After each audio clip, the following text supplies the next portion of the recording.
first chance to see a number of these young first-round picks and a number of other prospects. Overall, how did the tournament go? We'll kind of get into some individual players, but from Mark Morrison's perspective, who was in charge of leading the group, how did he feel that the 3 games and the experience for these young players went out west?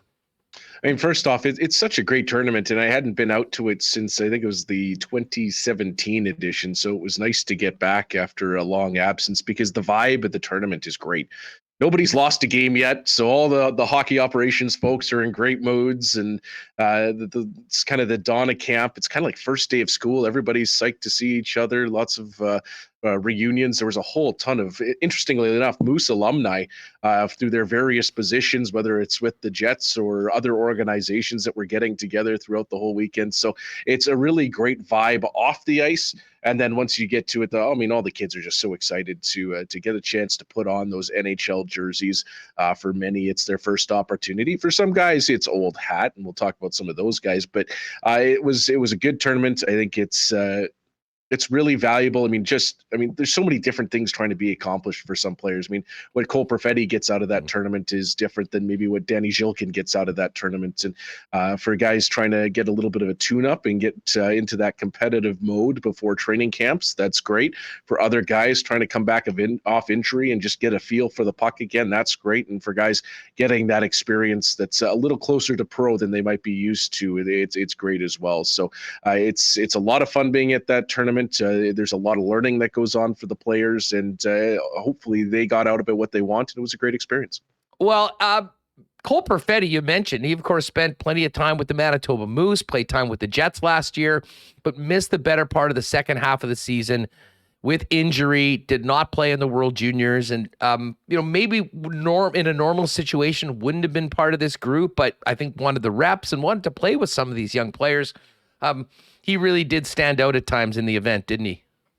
Yeah, and I mean, sometimes you forget he's been around for a couple seasons, but he's still only 20 years old. I mean, he's kind of in the middle age range of some of these guys that are at this tournament. So I don't think there's anything wrong with some of these guys getting a chance to play at that tournament. And actually, we were laughing about it kind of the first day. Guys are getting their headshots taken, and I made a crack to Cole. I said, "What is this? Your first rookie camp?" And then we both looked at each other and went, "Oh, wait, it actually was his first rookie tournament because of just how weird the last couple of years have been." So definitely a good experience for him. He gets a chance to kind of lead the way and be one of the leaders with that crew. So that's a good experience for him and show the way. And of course, like you said, getting in those touches so valuable when he hadn't played a game in so very long. I mean, same for Chaz Lucius as well, guys who hadn't played. Greg Morellis, part of that group as well. He missed the kind of the last bit of the season with the Moose. So there was more than a few guys that were getting to their first game action and first competitive action in a while, and they definitely made the most of the chance. Well, and Perfetti in particular, I mean, really sort of took over that game yesterday in the third period and sort of kind of built throughout the event,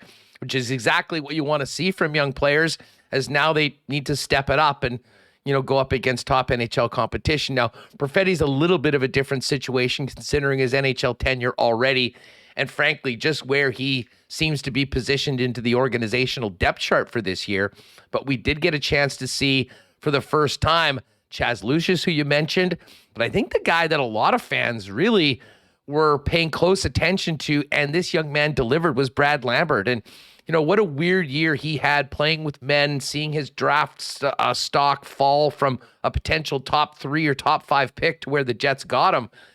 You would not have known that by looking at these 3 games for the Winnipeg Jets. Man, was he good, and a real impact player yesterday, getting a chance to see what he could do along with Cole Perfetti.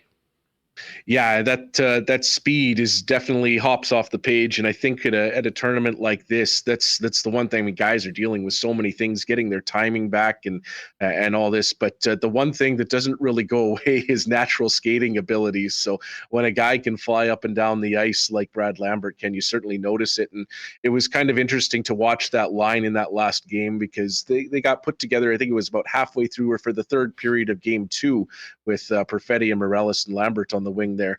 It seemed like Perfetti and Morellis kind of figured out how to use that speed to their advantage partway through that game, and you could see that line really start to buzz. So that was a lot of fun to watch. I mean, you got to see, I'm going to kind of branch out about all 3 of them here, but you got to see Perfetti kind of use that power and the strength that he's been building over the last couple of years and kind of learning what it takes to play a pro game. You saw that great skating ability of Lambert on full display and some good finishing as well. And then Morales as well, jumping into that group. Well, what a pass to Lambert for that backdoor goal in the third game there. So those guys were a lot of fun to watch, but yeah, when you can see a guy fly up and down the ice, and when you know that there's still muscle to be built on and probably a little bit more speed to add to it, it certainly does. It does make everybody salivate, doesn't it? Well, for sure. And what's so interesting about Lambert, Dan, is that, as well documented, there's so many options of where he could play this year. He doesn't have a contract in Europe, and I don't believe that's part, but I guess that's certainly not out of the question. He could potentially go to the Western Hockey League. I guess he could make the Jets. But there's also the possibility of playing with the Manitoba Moose. And I think that was why this tournament was especially intriguing for Jet fans, because we got a chance to see Chaz Lucius play for the first time, who, I mean, man, that finish on the goal he scored yesterday was big league. I from what we'd heard and seen, I mean, he didn't make a huge impact in the first couple games, but I mean, there's the potential that this young core could potentially be playing together with the Manitoba Moose. And I know that would give you a lot of fun to call this year. I mean, what do you make of that? And maybe what's at stake for a player like a Lambert going into training camp as far as where he actually plays this season? I think the nice thing is for both the players and the organization is I don't know that there's much in the way of wrong answers here, right? Yeah, great point.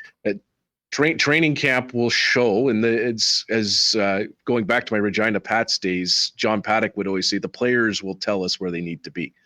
And that holds true in most situations. Means they'll show throughout training camp, and that's what it's here for. The tournament is a nice little primer, and now they'll get a chance to skate with the big boys every day, which is fantastic experience for those young guys. And a lot of those guys didn't have that opportunity the last couple of years, just with the way COVID was, and camps were a little smaller. So to see those guys skating with the big club, I mean, they'll get a real taste of what that pro hockey is and what they need to do with their game. So, and by the end of that, Jets hockey operations staff will have been able to see enough and adjudicate where those guys would be best suited to be, because at the end of the day, that's what everyone wants is the best situation for the player. What did you see from Lucius over 3 games?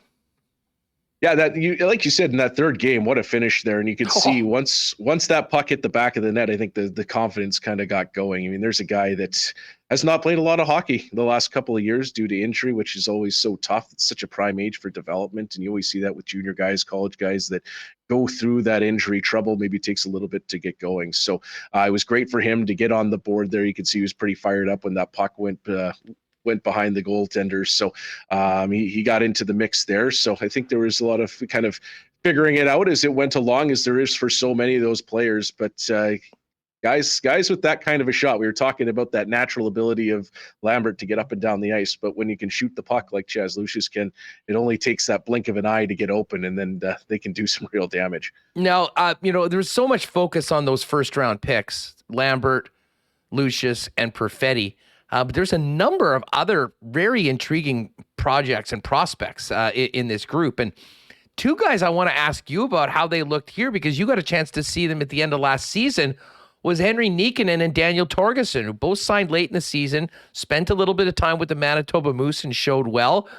For fans that haven't seen those players, what sort of guys are they within the organization, and how did they look at this camp, considering you'd already seen them play some pro games last season, Fink? Yeah, it was kind of the interesting thing about that Young Stars team is there were 11 players on the roster who played for the Moose last season. Now, by that same token, there was only 4 or 5 guys that had significant games with the Moose, but everybody kind of, a good half that roster got a taste of AHL hockey last season, like those guys you were talking about in Torgersson and Nikkanen. So valuable when those guys can come over, get a few games in, and in Nikkanen's case, get in a playoff game as well. So, I mean, 2 big bodies that get around the ice pretty well considering their size. I mean, both use their sticks pretty well. And when Torgersson decides he's going to the net, there's not a lot of guys that are going to push him off the puck. Same with Nikkanen. So we saw the flashes of skill. The guys did a good job at doing what they do well. And, with that size that they have, with the ability to move around the ice, I think that's definitely something that Mark Morrison could use and utilize with the Moose, as we saw them do very effectively last season with those big bodies up and down the lineup that could get around the ice. So when you have that combination, guys are going to find success. So it was a nice opportunity for them to start getting some touches right now.